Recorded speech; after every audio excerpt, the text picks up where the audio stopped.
Listo.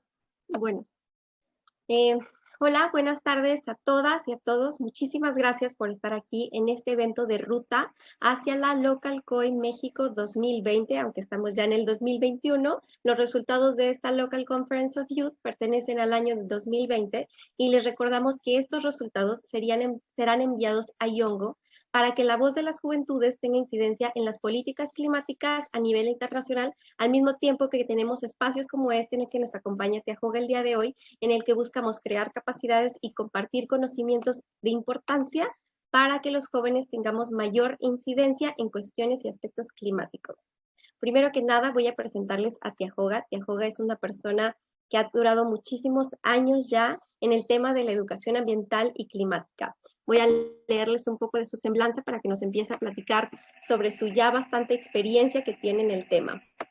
Bueno, Tiajoga es mexicana de nacimiento. Ella es especialista en el tema de cambio climático, políticas públicas para el desarrollo sustentable, educación y comunicación ambiental. Actualmente es representante de Earth Day Network México. Dentro de su experiencia laboral sobresalen algunos cargos como los siguientes: coordinadora general del Centro de Educación y Capacitación para el Desarrollo Sustentable, de la Secretaría de Medio Ambiente y Recursos Naturales, presidenta y fundadora y directora general del Centro de Formación y Comunicación Ambiental de Norteamérica, presidenta fundadora del proyecto Bioplaneta, capacitación y comercialización para comunidades rurales sustentables. Y como estas increíbles experiencias, Tiajoga tiene muchísimas que ahorita seguramente podremos notar en su interesante plática. Entonces, Tiajoga, te cedo la palabra para que nos platiques un poquito de toda la experiencia que tienes y específicamente sobre las cuestiones de educación ambiental y educación para el cambio climático en México. Adelante, Tiajoga. Sí, pues muchísimas gracias, Montse, por invitarme. Mucho gusto a todas y todas por tener la oportunidad de tener esta plática con ustedes. Más que conferencia, me gustaría verlo como una plática en la que, pues, para mí es una gran oportunidad de compartir con ustedes la experiencia de muchos años, más de 30, que tengo en el tema de educación y comunicación ambiental. Y no sé, lo que más quisiera yo desde un inicio hablar con ustedes es este tema de la educación ambiental. Puede sonar de pronto como muy teórica o muy intelectual o algo. Yo creo que en el fondo lo que quiere la educación ambiental es realmente conectarnos con la naturaleza y hacernos ver que somos parte de esta gran biosfera en la que vivimos, de la que somos parte, y que si no estamos en armonía con esta gran biosfera, pues nuestra existencia tampoco está garantizada, ¿no? Porque así como desaparecen las especies, como está desapareciendo la diversidad biológica, nosotros somos parte de esta gran diversidad biológica. Somos una parte de toda esta cadena.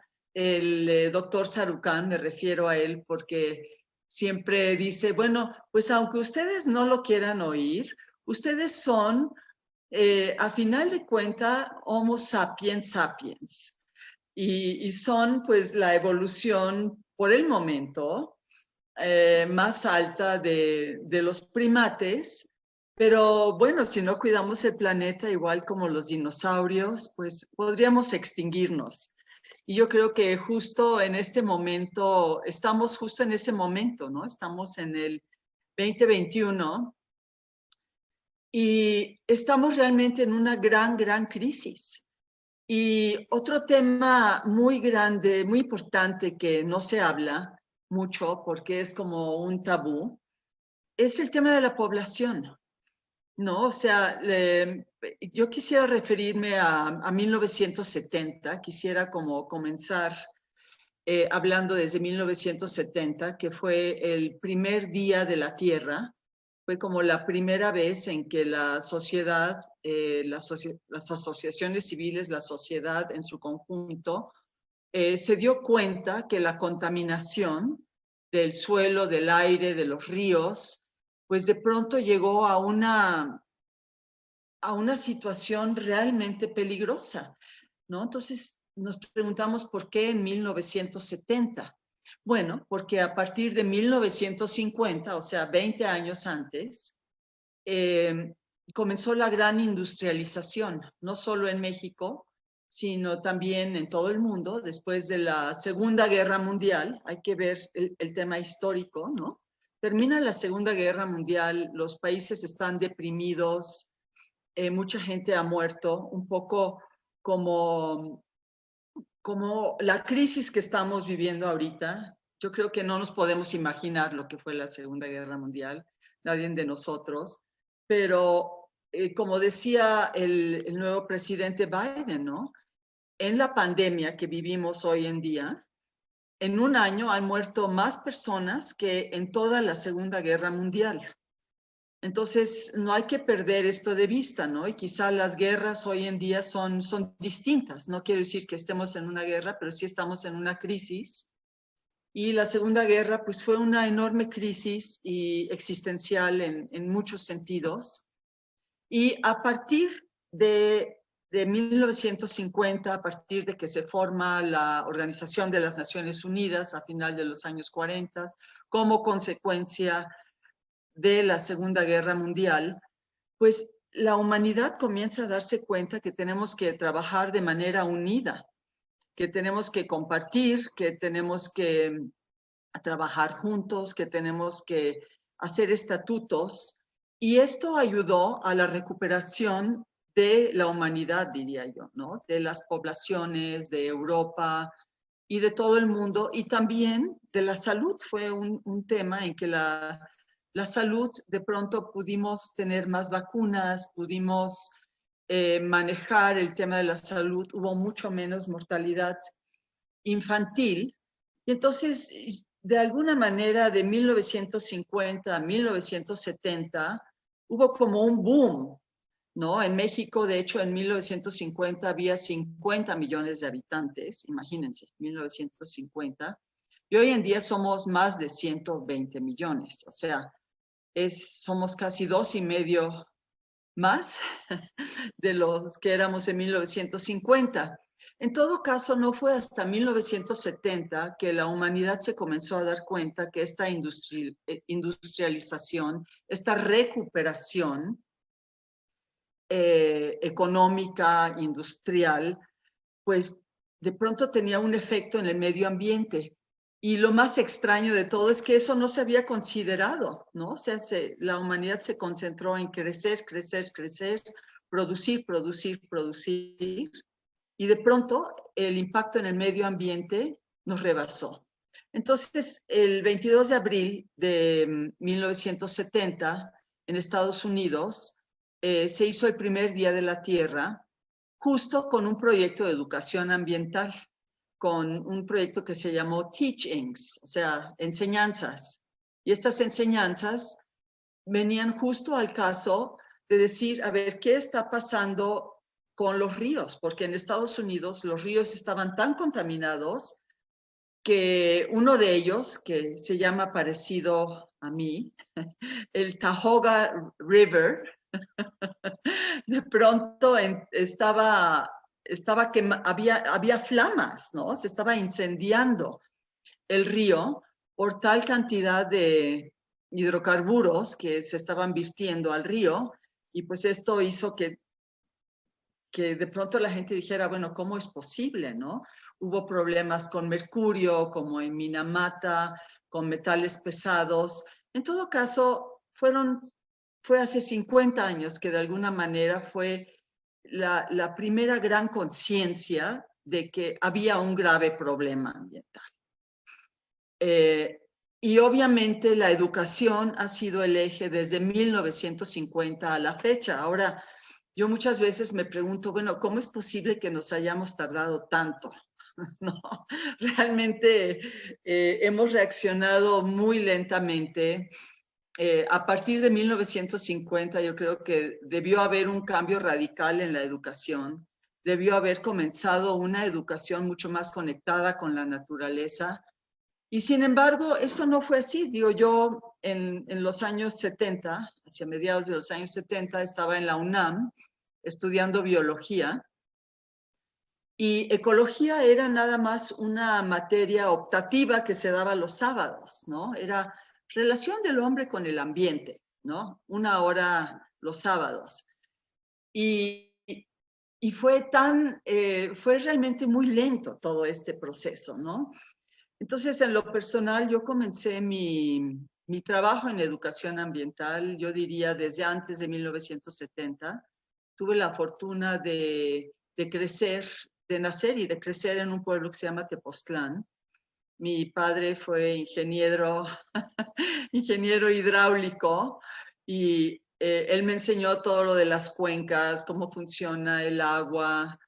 Y en Tepoztlán, pues éramos muy felices porque caminábamos por las montañas, los ríos, había una diversidad de plantas, de animales, teníamos que cuidarnos en las noches de los coyotes, de las víboras de cascabel, o sea, yo conviví en toda mi infancia, era convivir con la naturaleza y con los animales. Y conforme fue pasando el tiempo, estos comenzaron a desaparecer de una manera impresionante. O sea, de una temporada a la otra, ya no veíamos coyotes, ya no había víboras de cascabel. No que las extrañáramos mucho, pero sí era extraño que de pronto ya no nos teníamos que cuidar de ellas. Y de pronto fue un cambio muy, muy palpable, ¿no? A mí me comenzó a preocupar eso muchísimo, porque para mí lo más bonito era esta conexión con la naturaleza, ¿no?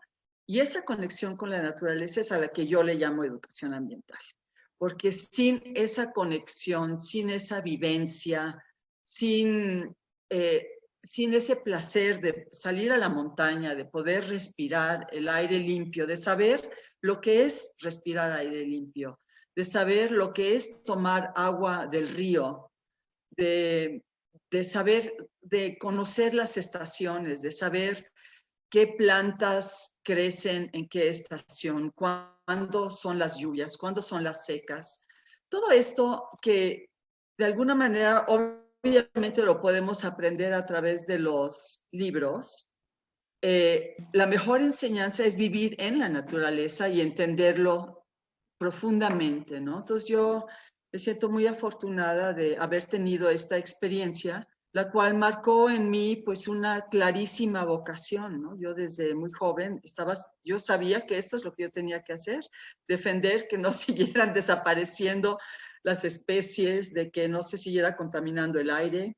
En los años 70, la Ciudad de México era una ciudad sumamente contaminada. Ustedes no se lo pueden imaginar, pero había tanta contaminación que de una cuadra a la otra no se podía ver. Había un humo espeso, gris, horrible. Y fue a partir de los años 80 que se comenzó a instalar, bueno, la verificación, o sea, comenzó a haber una gran conciencia ambiental a partir de los años 80, que fue cuando yo comencé a trabajar el tema de educación ambiental, porque a mí me preocupaba mucho que no existiera la educación ambiental. Entonces, en toda esa época fue muy extraño porque la gente me veía como una persona que estaba hablando de algo verdaderamente desconocido y raro. Y realmente no fue hasta 1990 en que convencí a Rius, no sé si ustedes lo ubican, a Rius, y hicimos un cómic. Le dije, a ver, Rius, que también vivía en Tepoztlán, le decía yo, vamos a hacer un cómic sobre el medio ambiente. Hicimos este cómic que se llama Todos contra la contaminación. Y yo lo escribí y Rius lo ilustró. ¿Y qué pasó? Tuvo un éxito increíble. Se distribuyeron más de 2 millones de ejemplares. Y además ganamos el Premio Internacional de Ecología. Entonces fue fantástico porque nos llevaron a Estocolmo, el rey de Suecia nos dio un premio y nuestro librito se tradujo a más de 20 idiomas. Entonces, pues eso para mí fue como la clave. Dije, bueno, yo no voy a hacer otra cosa el resto de mi vida que educación ambiental, ¿no? Entonces, en esa época es difícil quizá para ustedes entender, pero no había fax, no había obviamente no había computadoras, no había internet, no había las increíbles tecnologías de la información y la comunicación que tenemos hoy en día. Entonces comenzamos a hacer videos. Tengo también una parte de mi carrera es como cineasta, estudié dirección de cine, justo para poder hacer documentales sobre el medio ambiente y transmitir qué es lo que estaba pasando. Entonces creamos la Videoteca de Ecología, primero en CEDUE, y luego formamos el Centro de Información y Comunicación Ambiental de Norteamérica, el CICIANA, que fue como el primer centro de información y comunicación en América Latina. Restauramos todo un edificio en los viveros de Coyoacán, que quizá ustedes ubiquen, hoy en día está ahí el Secadesu, pero era un edificio que estaba verdaderamente, se había caído parte del edificio durante el sismo del 85, lo restauramos, lo hicimos ecológico, hicimos un techo verde y comenzamos a hacer educación ambiental, ¿no?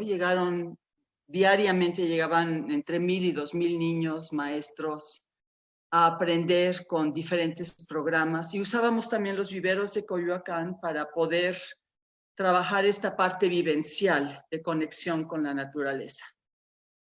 Después me tocó trabajar como directora del SECADESU, coordiné el SECADESU durante 7 años y tuve la fortuna que justo fue cuando UNESCO lanzó la década de la educación para el desarrollo sustentable.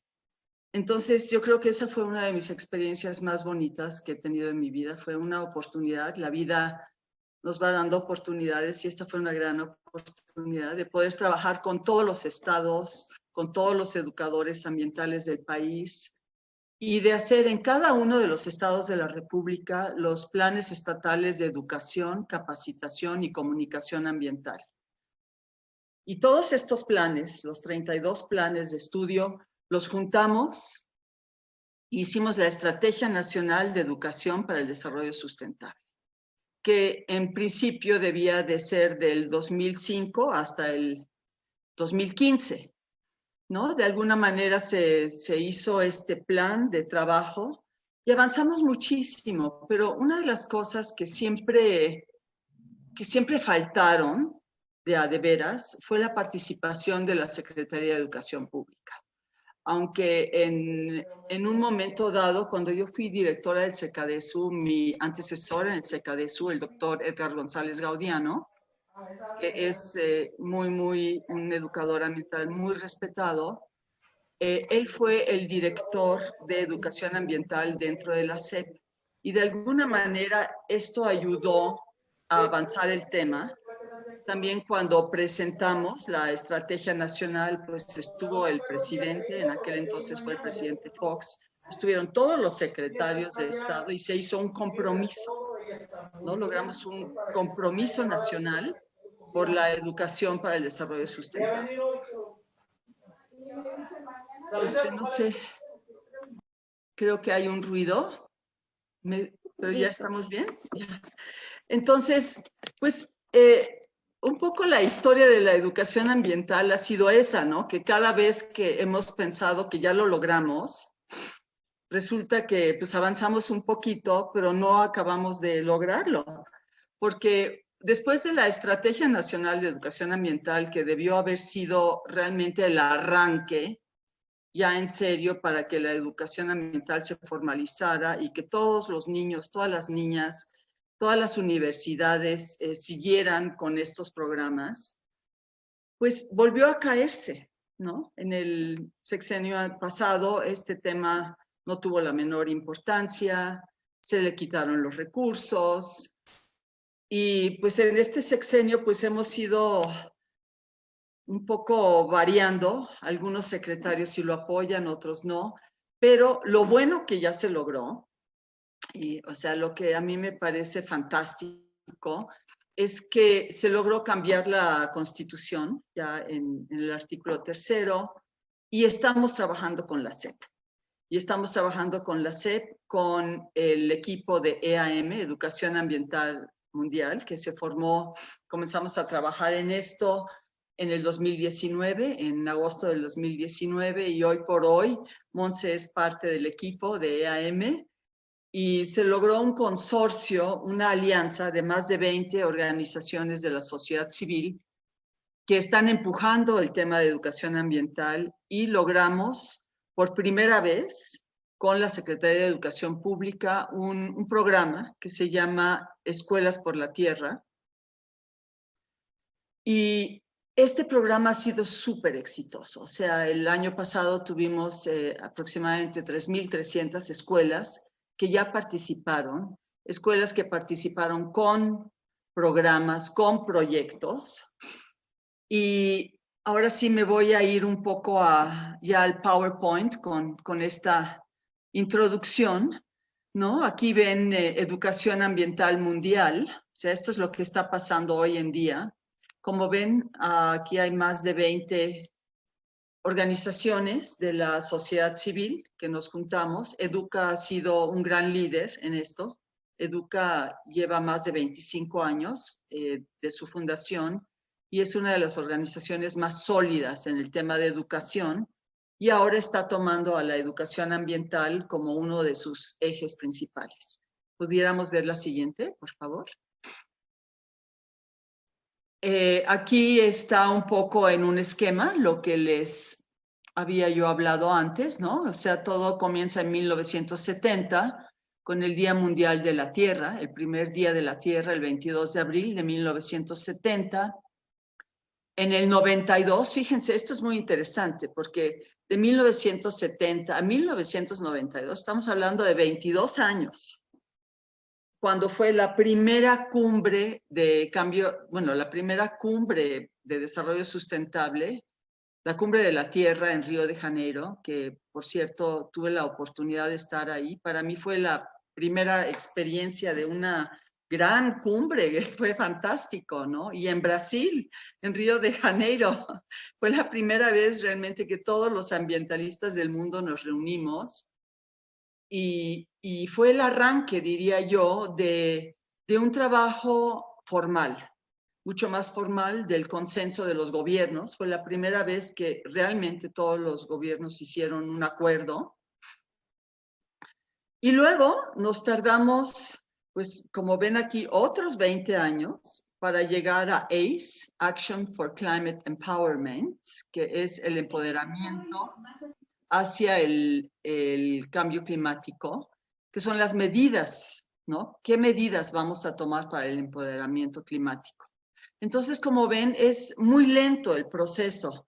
A mí, de pronto, es increíble cuántos años pasan antes de que las cosas sucedan, pero bueno, ya sucedieron, ya tenemos a ACE, ya tenemos el Acuerdo de París en el 2015, y afortunadamente el presidente Biden acaba de ratificar que Estados Unidos va a regresar al Acuerdo de París, que es importantísimo, porque el país que más emisiones emite, pues obviamente tiene que ser parte del Acuerdo de París, no puede estar fuera de esto. Y hoy en día tenemos la Agenda para el Desarrollo Sustentable, que justo comienza ahora en enero del 2021. Y yo creo que los ODS es lo más avanzado que tenemos. Obviamente es lo más avanzado que tenemos hasta el día de hoy. Seguramente vendrán más programas más adelante que a ustedes les tocará vivir. Espero que a mí también. Pero hoy por hoy tenemos a los ODS, que es realmente un mapa de qué hacer, cómo hacerlo y cómo caminar hacia adelante. Y además es un acuerdo de todos los países. Entonces, que haya ya un mapa para que esto suceda, o sea, nos tardamos 50 años, pero después de 50 años se logró. Finalmente sabemos qué tenemos que hacer de una manera muy, muy clara para revertir el cambio climático, para restaurar los ecosistemas y en general para hacer un manejo sustentable del planeta. Y todo esto no se puede hacer si no hay educación ambiental, porque si no tenemos educación ambiental, si no entendemos para qué estamos haciendo esto, pues no lo vamos a hacer. Entonces, en el fondo de todo está la educación ambiental.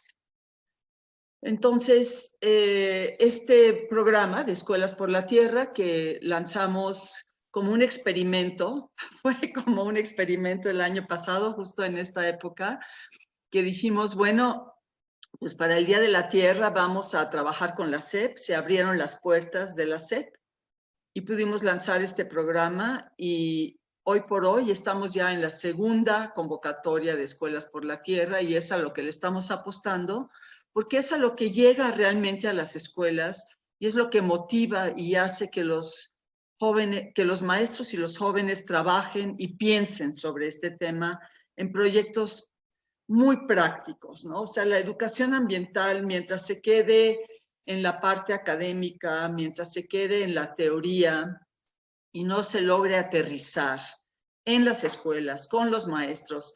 Por ejemplo, el año pasado uno de los premios fue en el Mezquital. No sé si algunos de ustedes conocen el Valle del Mezquital, pero es un lugar verdaderamente bastante inhóspito. Me dio tanto gusto que la Escuela de Maestros Rurales del Mezquital haya ganado uno de los premios.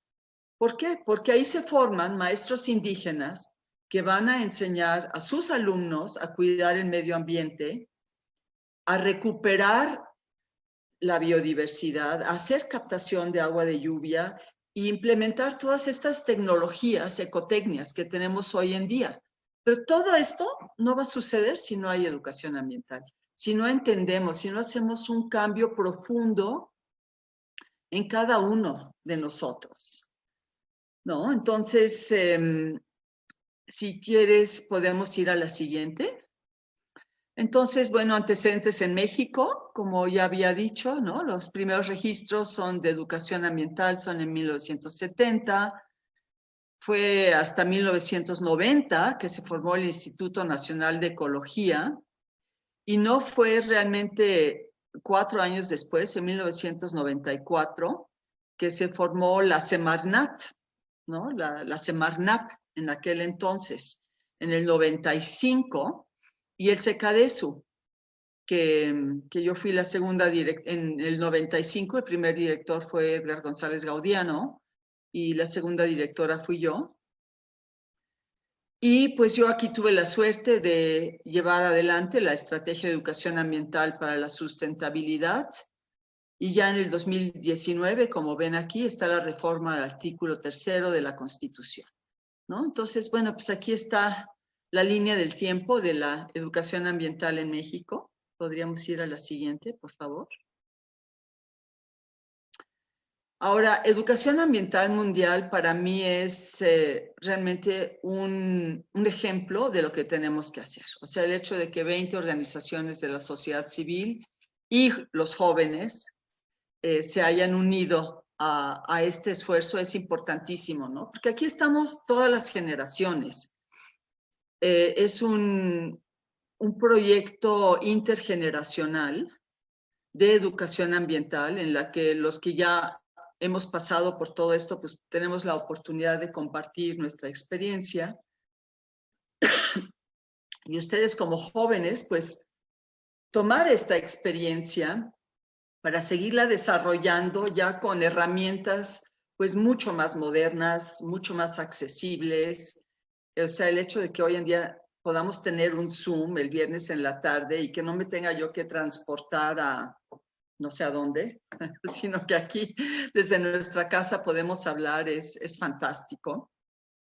Y pues aquí quiero resaltar esto, justo el liderazgo juvenil, ¿no? Porque yo creo que los jóvenes tienen en sus manos lo que sigue. Nosotros ya picamos piedra, ahora les toca a ustedes seguir para adelante y el objetivo es lograr la incorporación de una educación ambiental y climática para la sostenibilidad de calidad en todos los niveles educativos a nivel mundial.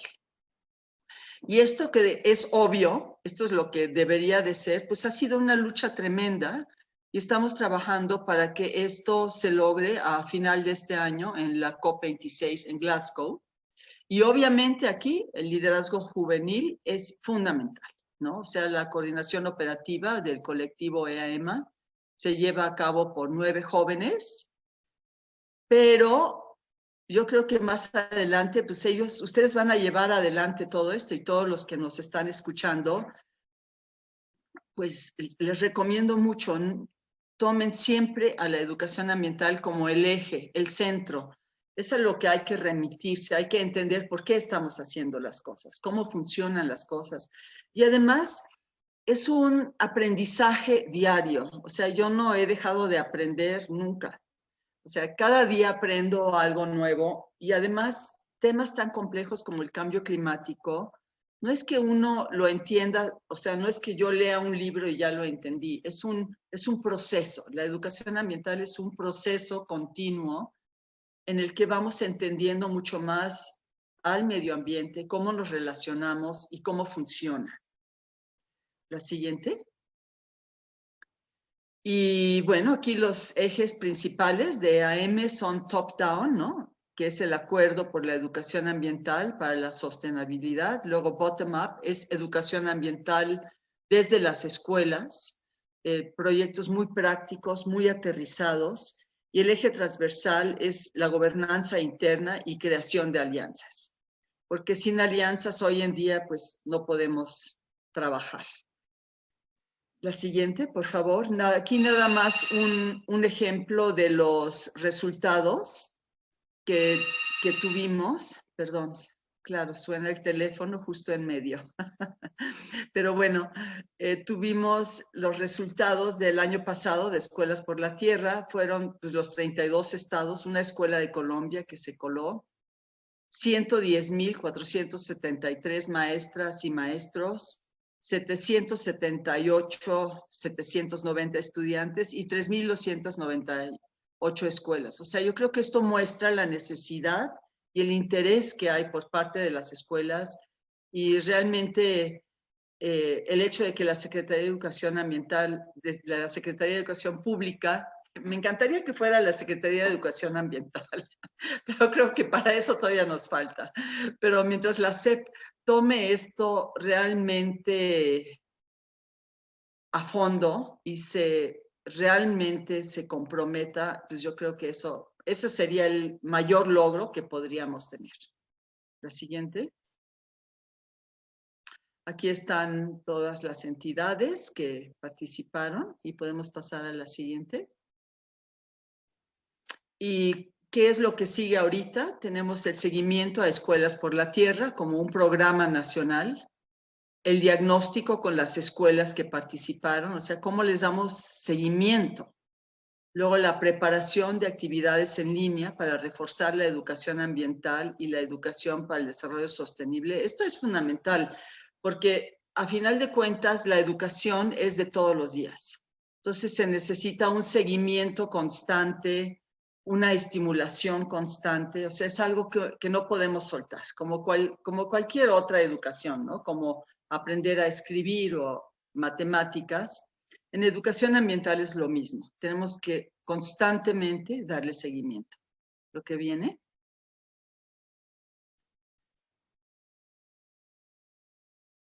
Podríamos ir a la siguiente.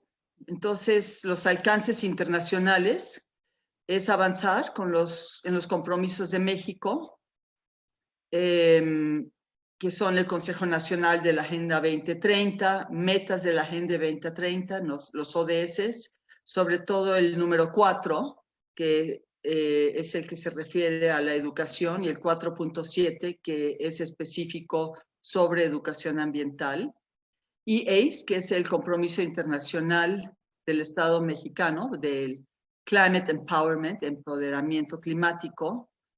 Luego, posicionar a México como un país líder. Esto es muy importante porque México es líder en este tema. Realmente hay pocos, o sea, cuando presentamos la estrategia de educación para el desarrollo sustentable en el marco del diseño de la educación ambiental, fuimos el primer país en hacerlo. O sea, me invitó la UNESCO a Estocolmo, donde se lanzó esta estrategia, y México fue el único país que ya tenía su estrategia lista, ¿no? A mí me tocó presentarlo y fue fantástico. Entonces, y seguimos siendo líderes en esto. Entonces, yo creo que este es un tema que no podemos soltar, sino que tenemos que avanzar cada vez más. Y en la COP26, pues queremos estar presentes. Tenemos una meta un poco quizá irreal, pero si logramos llegar a 100,000 escuelas sería fantástico. No creo que lo logremos, pero uno nunca sabe. Si todos nos ayudan a promover y a impulsar esto, a lo mejor lo logramos. Y impulsar un acuerdo por la educación ambiental, climática y para el desarrollo sostenible a nivel mundial, liderado por México. La que sigue. Pues gracias. Y también por parte de Earth Day, que es la organización que ahora represento para México y Centroamérica, estamos promoviendo una carta para la secretaria ejecutiva del Foro de Cambio Climático, que además es mexicana, nuestra querida Patricia Espinosa, para que realmente en Glasgow el tema de alfabetización climática sea fundamental. Y les quiero compartir el video que estamos ahora lanzando para esta campaña.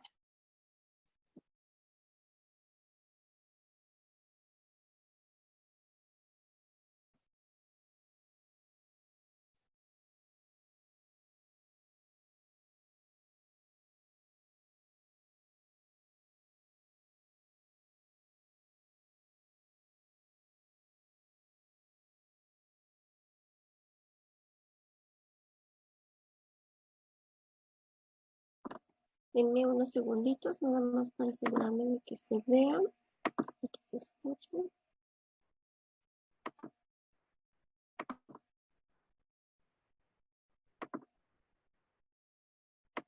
Es una campaña que estamos lanzando como Earth Day Network, pero no solo como Earth Day Network, es realmente invitar a todas las organizaciones a que se unan a lograr que este año se logre un acuerdo internacional para que realmente todos los alumnos tengan acceso a la educación ambiental a nivel mundial, ¿no? O sea, que ya no haya niños que no entiendan qué es lo que está pasando con el planeta. O sea, si vivimos en un planeta finito en el que el mayor problema que tenemos es el cambio climático y la pérdida de diversidad biológica, pues yo creo que es lo más importante que todos los niños deben de aprender y ayudarles a cambiar sus hábitos de producción, de consumo. Y bueno, a ver si ya viene el video. Si no, se los compartimos después. Aquí está.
Muchísimas gracias, Monse. Y bueno, pues este es nuestro video en el cual estamos promoviendo, ¿no?, este movimiento por la educación ambiental y asegurar que a finales de este año haya un acuerdo firmado a nivel internacional para que la educación ambiental y la alfabetización climática sean una realidad en todo el planeta. Y pues yo espero que con todo lo que estamos viviendo y la conciencia que esta pandemia nos está dejando, pues que realmente logremos avanzar esta conciencia ambiental y esta conexión con el medio ambiente y logremos y que aprendamos a manejar el planeta de una manera mucho más sustentable. Pues muchas gracias, Monse. Muchísimas gracias a ti, Tejoga, por esta maravillosa presentación en la que nos habla sobre toda la experiencia que has tenido, sobre la historia y la posición en la que estamos actualmente en términos de educación ambiental y cambio climático y sobre todo pues la urgencia que tenemos de tener una educación de calidad. Y la educación de calidad, por supuesto, incluye una educación para el cambio climático y para la sostenibilidad y ambiental, porque si no, yo no le puedo llamar educación de calidad si no tiene estos contenidos, porque no se nos está preparando. Y ya no hablemos del futuro, para el presente que tenemos actualmente y para las necesidades que tenemos actualmente. Entonces, muchísimas gracias por esta maravillosa presentación, Tejoga, en la que nos inspiras a las juventudes mexicanas a tomar acción en cuestiones de educación ambiental, pues recordando, más bien escuchando toda la experiencia que tú has tenido, toda la lucha que ya has hecho previamente para estar en el punto en el que estamos ahora en México, y eso es muy valioso. Esta presentación pues no la verán nada más los jóvenes que estemos aquí, también los jóvenes que las vean en redes sociales, y será compartida con los más de 200 jóvenes que tendremos en la LCOI. Entonces serán jóvenes que seguramente resultarán inspirados por la experiencia que has tenido previamente en temas de educación ambiental. Muchísimas gracias por compartirnos el día de hoy, y si tienes unos minutos más, veremos si alguien tiene una pregunta que hacerte, y en el registro que se hizo previamente surgieron algunas preguntas. Entonces, si alguien quiere hacer una pregunta, puede levantar su mano, prender su micrófono, o comenzamos con las preguntas que ya habían surgido en el registro.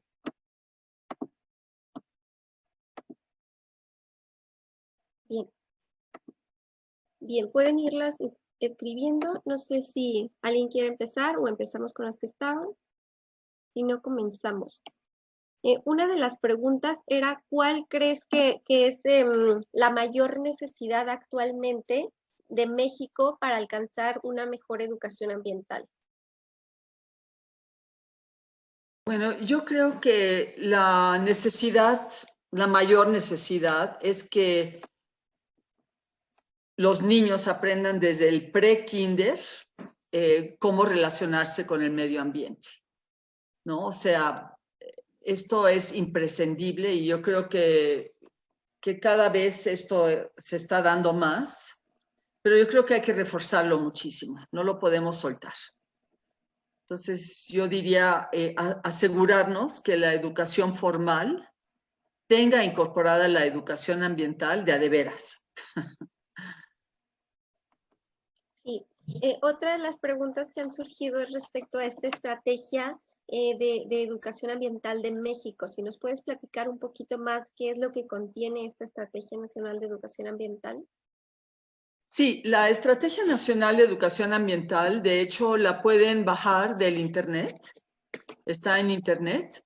Se llama Estrategia Nacional de Educación, Capacitación y Comunicación Ambiental para México, 2005-2015.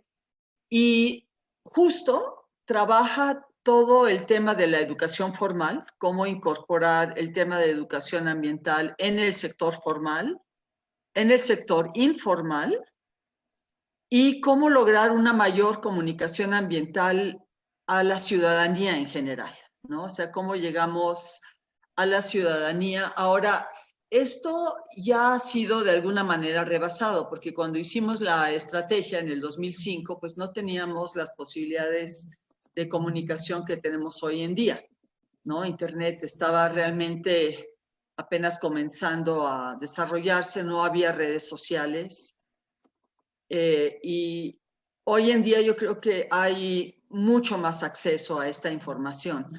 Ahora, no es suficiente con que llegue la información. Yo creo que hay que ligarlo a programas muy, muy específicos. Entonces, en la estrategia van a ver eso, ¿no? Justo cómo hacemos educación ambiental que se aterrice y que sea una realidad para los niños en México.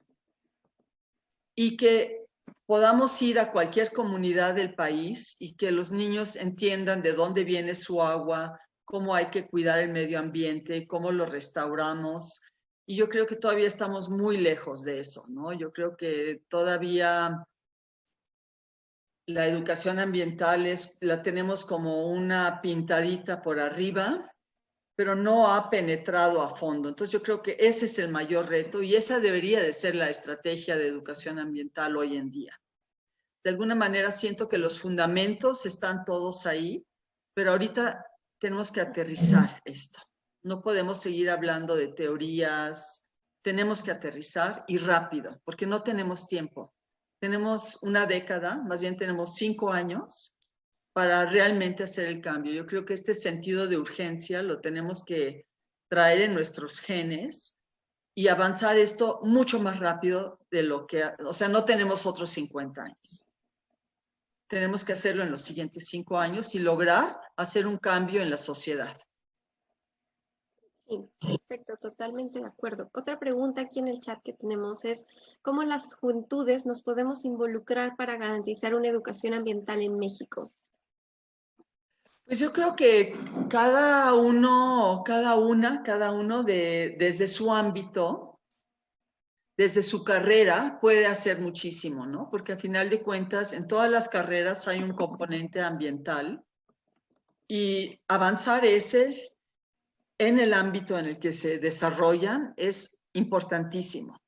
Y obviamente trabajar hacia las políticas públicas y hacer presión, ¿no? O sea, yo creo que este trabajo con la SEP, o sea, nosotros logramos esto con EAM solo porque éramos 20 organizaciones trabajando juntas. Solitos no lo vamos a hacer. Entonces yo creo que el hecho de que ustedes estén unidos, trabajando en equipo, es fundamental. Y totalmente de acuerdo. Preguntan aquí, ¿cómo se ponen en contacto las escuelas que quieren participar en el programa de educación ambiental? Tenemos la página de EAM que les va a compartir Montse y también tenemos la página de earthday.org México en el que pueden ver pues, las campañas que estamos haciendo y estamos coordinados con EAM, ¿no? Earth Day Network es parte del colectivo EAM. Y en un momento les mando los links de ambas páginas y preguntan aquí también cómo puedo llevar EAM a mi escuela. Pues yo creo que participando en el concurso de Escuelas por la Tierra. Yo creo que este es el mejor instrumento que he visto hasta ahora. Algo muy práctico, muy concreto, es un incentivo muy grande, está ligado a toda una capacitación y es un trabajo en equipo entre muchas escuelas y con muchísima asesoría y muy acompañada. Sí, totalmente de acuerdo. Solo para compartirles que el día de hoy tenemos ya alrededor de 650 escuelas y llevamos alrededor de un mes que se abrió la convocatoria y seguramente llegaremos a muchas más y que aparte este año se abrió la convocatoria a toda Latinoamérica. Frida Mora tiene la mano levantada. Adelante, Frida, puedes abrir tu micrófono. Muchas gracias. Hola, mucho gusto. Yo soy Frida Mora, soy estudiante de responsabilidad social. Y bueno, a mí mi pregunta es, todo esto está basado en los sistemas tradicionales, ¿no? Como sabemos, hay diferentes sistemas, puede ser, por ejemplo, el sistema Montessori o el sistema Waldorf. ¿Creen ustedes que en algún momento la educación pública de México migre a este tipo de soluciones que sí tienen mucho más involucramiento en la parte social y ambiental? Pues ojalá que sí, Frida. No, yo creo que justo la educación ambiental sería eso, ¿no? Cómo lograr que las escuelas y que los maestros transmitan más que lo que dice solo los libros de texto, ¿no? Se trata realmente de que se involucren en lo que está en su alrededor y yo creo que el concurso de Escuelas por la Tierra justo trata de impulsar eso, ¿no? Que no solo le den la importancia a lo que aprenden adentro de las aulas, sino que salgan y hagan proyectos y vean cómo pueden captar agua de lluvia, cómo pueden plantar flores para recuperar a las abejas. Proyectos pequeños, sencillos, pero importantísimos, cada uno de ellos, que justo van a despertar esta otra parte del ser humano, ¿no? Que es esta conexión con la naturaleza que tienen los sistemas Montessori y Waldorf y Eco Schools y otros. Entonces, justo Escuelas por la Tierra es ese programa cuyo objetivo es transformar a las escuelas y al sistema educativo hacia esa forma de funcionar. Muchas gracias. Sí, totalmente, porque para agregar un poquito, también dentro de Escuelas por la Tierra, pues no nada más se busca que se trabaje en las cuestiones ambientales, se busca que sea algo mucho más integral y que sea la educación ambiental, que sea una forma de educar y que se eduque con calidad. Entonces, de paso, estamos hablando de cuestiones pedagógicas y de cuestiones de una educación de calidad general. Entonces, creemos que Escuelas por la Tierra puede hacer mucho más que una educación de calidad ambiental, que eso ya es bastante, pero creemos que de paso impactará en muchas otras áreas.